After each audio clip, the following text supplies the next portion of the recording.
Baleshwar village road અને 32 Ganga river બ્રિજનું ₹1,292 લાખના ખર્ચે ખાતમુહૂર્ત જિલ્લા પંચાયત પ્રમુખ અને પૂર્વ કેબિનેટ મંત્રીના હસ્તે કરાયું છે।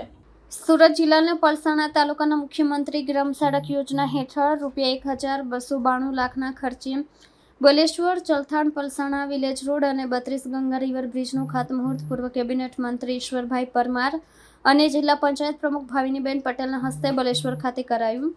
આ પ્રોજેક્ટમાં 6 kilometre road ₹312 lakh, 2 kilometre road પર ₹210 લાખ, 15 ફૂટ ઊંચો 32 ગંગા રિવર બ્રિજ ₹730 લાખ અને 1 કિલોમીટર એપ્રોચ રોડ ₹40 લાખનો સમાવેશ થાય છે। આ કામો ચોમાસામાં પાણી ભરાવાની સમસ્યા દૂર કરી વાહન વ્યવહાર અને ગ્રામજનોની સુવિધા વધારશે। કાર્યક્રમમાં ચલથાણ સુગર ફેક્ટરીના પ્રમુખ કેતનભાઈ પટેલ, તાલુકા પંચાયતના હોદ્દેદારો, સરપંચો અને ગ્રામજનો ઉપસ્થિત રહ્યા હતા। આજરોજ બારડોલી વિધાનસભા મત વિસ્તારમાં સમાવિષ્ટ એવા પલસાણા તાલુકા ખાતે મલેશ્વર ગામે વિકાસના કામોનું ખાતમુહૂર્ત કર્યું। 3 રસ્તા અને એક હાઈ લેવલ બ્રિજ મળી કુલ 12 કરોડ અને 92 લાખ રૂપિયાના વિકાસના કામોનું ખાતમુહૂર્ત કર્યું છે।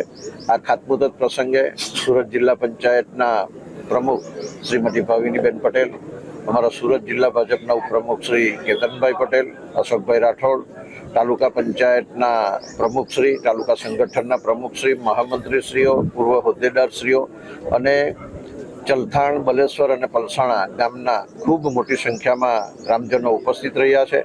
અને જે ચોમાસામાં વધુ વરસાદના કારણે જે બલેશ્વર ગામનો આ ખાડી કોતર ઉપરના બ્રિજથી જે સંપર્ક તૂટી જતો હતો, ગામ સંપર્ક વિહોણું ચલથાણ તરફથી આવતા થતું હતું, એ આ પુલ બનવાથી હવે ગમે તેટલો વરસાદ આવે કે ગમે તેટલું પાણીનું વહન આ ખાડીમાં કોતરમાંથી થાય તો પણ હવે આ ગામને કોઈ મુશ્કેલી પડવાની નથી અને આવનારા 18 માસમાં આ હાઈ લેવલ બ્રિજનું કામ પૂર્ણ થશે।